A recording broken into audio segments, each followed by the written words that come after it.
Channel के like कीजिए, subscribe कीजिए, शेयर कीजिए। भोलेनाथ के चरण में प्रणाम करती हूँ, मैया भवानी के चरण में प्रणाम करती हूँ, गणपति के चरण में प्रणाम करती हूँ, हम अपनी माता पिता के चरण में प्रणाम करती हूँ। मेरा प्रणाम स्वीकार हो प्रभु, मेरा प्रणाम स्वीकार हो। सभी देव देवी के चरण में प्रणाम करती हूँ, मेरा प्रणाम स्वीकार हो प्रभु, मेरा प्रणाम स्वीकार हो। गाँव में एक सेठ रहा करता था। सेठ कपड़े को दुकान दिया था, बाकी जो दुकान खोला था अपना पत्नी के बोलते हैं सेठ कि हे माला, ये काम करना, मेरे जो लंच बनाती है गौ माता के लिए, रास्ते में गौ माता मिलते हैं, उसको लिए भी 2 रोटी ज़्यादा बना देना। हम खाएंगे, गौ माता नहीं खाएंगे तो अच्छा नहीं लगेगा। उसका पत्नी बोलते हैं कि हाँ जी, कोई बात नहीं, आप तो सबके दान पुण्य करते हैं, तो गौ माता तो मेरी माँ है, क्यों न करेंगे। उतना करके फिर सेठ चला जाता है अपना कपड़े के दुकान पर, दुकान चलाने लगता है। धीरे धीरे वो सेठ किसी को फोन आ जाता है, उसी को बात करने में लगा रहता है। धीरे धीरे उसका काम ठस मंदा पड़ने लगता है। एक दिन कोई आते हैं, वैसी रोज नितम दिन सेठ गौ माता के लिए 2 रोटी ले जाते थे नितम दिन। धीरे धीरे धीरे काम ठंपो पड़ गया। एक दिन कोई आए कपड़ा खरीदने के लिए, जो ग्राहक ने आए, बोलते हैं कि सेठ जी, आपका तो लग रहा है कि घर में दुकान में धीरे धीरे तो कपड़ा कोई दिख नहीं रहा है, आप क्या दुकान चलाते हैं। सेठ के चनका बुन पड़ता है, देख रहा है कि सही मेरा आगे वाला कोई दुकान खोल दिया है। वो जो पड़ी बगल में सेठ के एगो सौखाड़ रहता था, सौखाड़ ने कपड़े की दुकान खोल दी। उसका दुकान खूब चल रहा है तेजी से, इसका दुकान पर कोई ग्राहक नहीं आ रहा है। सेठ की चिंता होता है, जाके अपना पत्नी के बोलते हैं कि माला, अब लग रहा है कि मेरा दुकान बंद करने पड़ेगा।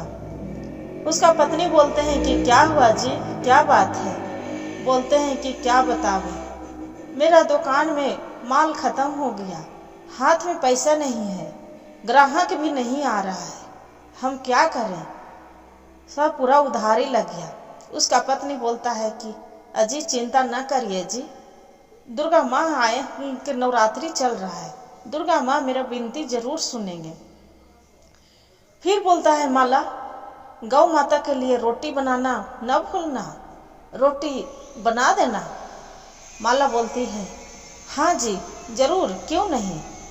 माला लंच बनाता है सेठ के, तो जाके गौ माता के भी रोटी, जब गौ माता खाने लगते हैं, अपने सेठ जो खाना करने लगता है लंच, तब फिर गौ माता वहाँ जाके खड़ा हो जाते हैं। फिर गौ माता के रोटी खिलाते हैं, गोड़ लगते हैं सेठ। वैसे करते करते सेठ के एकदम दुकान में सब सामान पूरा खाली पड़ गया, कुछ भी नहीं बचा खुचा, थोड़ा बहुत रहे तनी मनी। अब वैसे लग रहा है हाथ में रुपया पैसा भी नहीं है, कंगाल हो रहा है। अब बोलता है कि अब क्या करें। एकदम सेठ उदास हो गया। उन्हें कर्जदार था जमींदार, उससे कर्जा लिया था सेठ। जाके जमींदार आके बोलता है सेठ जी मेरा पैसा दो, आप अन्ना तो ये दुकान आप सेटर लगा दो, मेरा दे दो दुकान, ये दुकान हम चलाएंगे। सेठ जी मन उदास कर लेता है, ये कैसे करेंगे, मेरा दुकान है, इसे मेरे तो भोजन चलता है।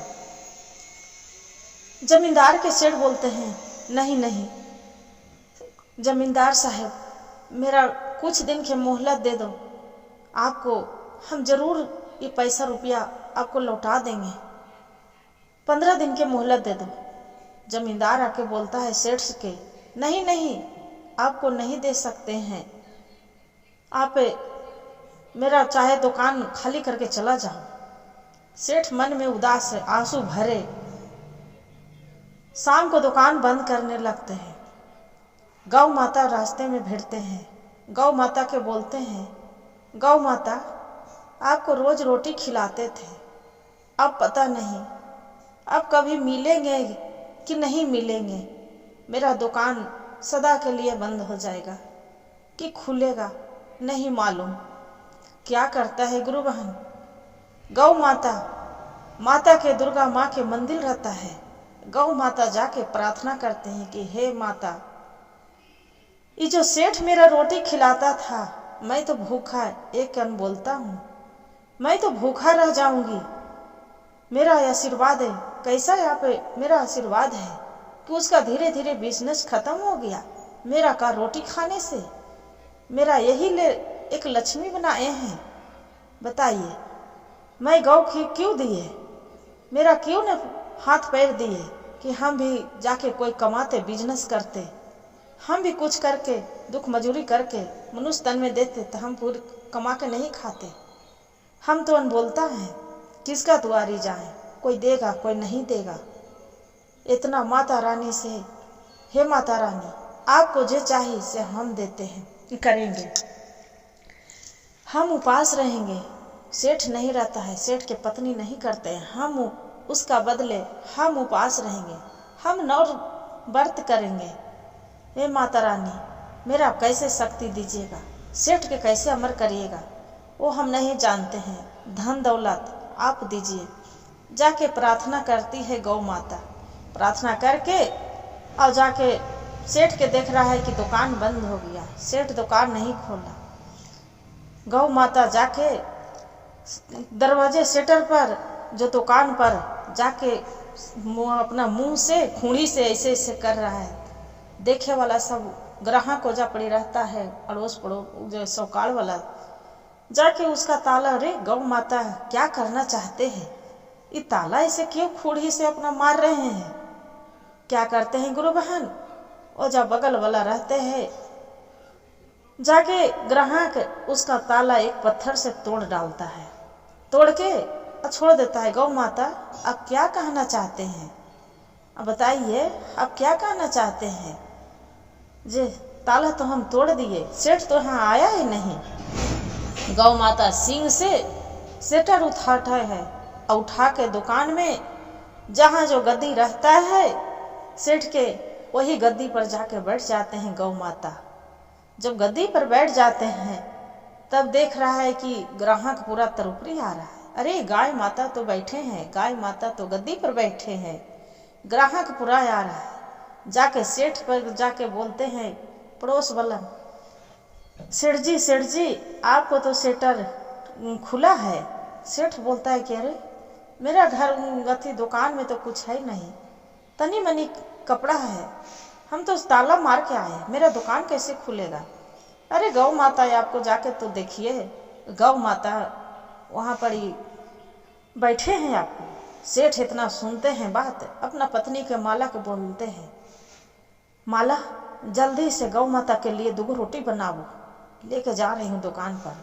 माला 2 रोटी बनाती है, बना के बोलते हैं माला, हम बोले थे न जी सब दुर्गा माँ की कृपा है, माता रानी जरूर मेरे विनती सुनेंगे। बोलते हैं आपको विनती नहीं सुने हैं, मेरी गौ माता के विनती। हाँ जी, आप तो कितना प्यार से गौ माता के रखे थे, तो नहीं कैसे सुनेंगे। गौ माता के नवरात्रि आयल था, काहे गौ माता जाके मंदिर में के दरबार पर खड़ा होके माता से विनती किए थे कि हे माता रानी हम उपास रखेंगे। गौ माता के सेठ रोटी खिलाने लगा, बाकी गौ माता रोटी नहीं खाए। दोपहर हो गया तब गौ माता खाली जल भर पिए, रोटी नहीं खाए। वैसे करते करते रोज सेठ के दुकान पर जाकर सेठ के गद्दी पर गौ माता जाए और वही गद्दी पर बैठे और बैठ के थोड़ा 1 घंटा पंखा चालू कर दे सेठ, 1 घंटा बैठ के और गौ माता आके दरवाजे पर दुआरी पर बैठ जाए। दुकान के जो दुआरी पर बैठ जाए ओकर ग्राहक सेठ के पूरा चल रहा है, जितना कर धीरे धीरे पूरा चलती हो गया। ओकर बाद में पूरा माल भर गया, सेठ ला के माल भर देता है। गौ माता के जाके गोड़ लगता है कि हे माता आप तो धन्य धन्य लक्ष्मी है। कोटि कोटि सच बोलते हैं कि गौ माता में 52 कोटि को देवते के वास होते हैं, आप में तो सच में देवी के वास है। हे माता रानी आप लिए मेरे जो करे हैं जो कोई भी नहीं कर सकते हैं। जाके सेठ रहता है, बाजार जाता है केला, सेव सब ला के गौ माता के लिए, गौ माता के सोचते हैं कि गौ माता रोटी क्यों नहीं खा रहे हैं। तब कोई बोलते हैं पड़ोस वाला कि अरे लग रहा है कि गौ माता आपको तो नथी दुर्गा उपास रखे हैं, नवरात्रि किए हैं। बोल रहे हैं पता नहीं भाई, कल से गौ माता मेरा रोटी नहीं खा रहे हैं, खाली जल भर पीते हैं, रोटी नहीं खा रहे हैं। घर में खाना भी इतना सेठ बात सुनकर सेठ अपना गौ माता के द्वारी पर ले आते हैं और लाके केला केला के थाम केरा खियाते हैं सेठ। बोलते हैं कि माता आप मेरे लिए जो किए हैं जो कोई नहीं, चलिए मेरा दरवाजा पर चलिए। गौ माता के लाके और सेव और केरा और लाके फल खिलाते हैं। बाकी कितनों फल और सेव खिलाते थे। माता उपास भी थे गौ माता। बाकी सेठ के दुकान पर एक चक्कर जरूर जाके लगाते थे। वहाँ पर ही जो सेठ जाने लगे, गौ माता बैठे थे, उठ के सेठ के पीछे पीछे चलने लगे। बोले गौ माता आप तो उपास में हैं, आप मेरे साथ भी चलिएगा। गौ माता सिर हिला दिए, जाके सेठ के दुकान पर गए और जाके ओकर बाद में 1 घंटा बैठे। सेठ अपना पंखा चालू कर दिया दुकान में, अब वही गद्दी पर जाके से गौ माता बैठ गए।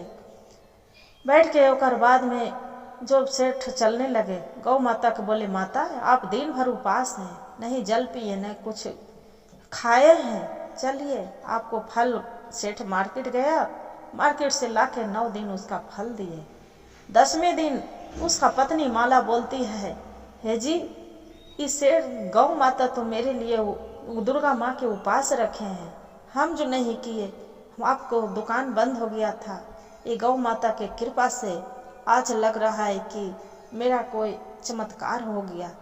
जे क्यों नहीं हम 9 कन्या के भोजन करवाते हैं। सेठ बोलते हैं हाँ क्यों नहीं, ये माता रानी मेरे लिए गौ माता उपास है, माता रानी के क्यों नहीं करें। क्या किए सेठ, गौ माता के बढ़िया सा चुंदरी लाए और ला के गौ माता के चुंदरी पहना दिए और पहना के अब भोजन बनाया। 9 कन्या के जोनार करवाए। सबसे पहले कन्या जमवा के तब गौ माता के दिए निकाल के जो माला थी दिए, तब कर बाद में कन्या जम लिए। तब गौ माता सिर हिला के सबको आशीर्वाद दिए। आशीर्वाद दिला के बाद तब गौ माता को जो निकाले थे भोजन माला, वो भोजन किए, अपना उपास तोड़े, जल पिए। तो देखिए गुरु बहन कैसे कहते हैं कि चाहे आदमी हो और चाहे जानवर हो, चाहे मनुष्य, सभी अपना अपना भाषा में सब समझते हैं। गौ माता के फिर सेठ क्या करने लगे, ओकरा प्यार दुलार से खूब, सेठ के एक दिन भी बीच नहीं था कि गौ माता ओकर दुकान पर जाते थे। और सेठ खूब सेवा संस्कार गौ माता के करते थे और जूठा कट्ठा उसका खाना भोजन नहीं देते थे। सेठाई जो माला थी, सेठाइन हरी हरी घास उसके लिए गौ माता के लिए लाती थी, हरी हरी घास खिलाती थी और घास खिला के और बढ़िया से उसका जूठा भोजन कभी नहीं देते थे। अब बोलते थे कि हे गौ माता, किसी को दुआरी पर जाइएगा, मेरा एक विनती मान के किसी को दरवाजा पर जूठा कट्ठा मत खाइएगा, और किसी के दरवाजा पर आप जाएंगे क्यों, आपको जो भोजन रहेगा हम देंगे। सेठ रोज गौ माता के लिए फल लाते थे और फल देता था, और वो गौ माता के हरा हरा घास और दाना उसका गौ माता बढ़िया से आराम से रहने लगे।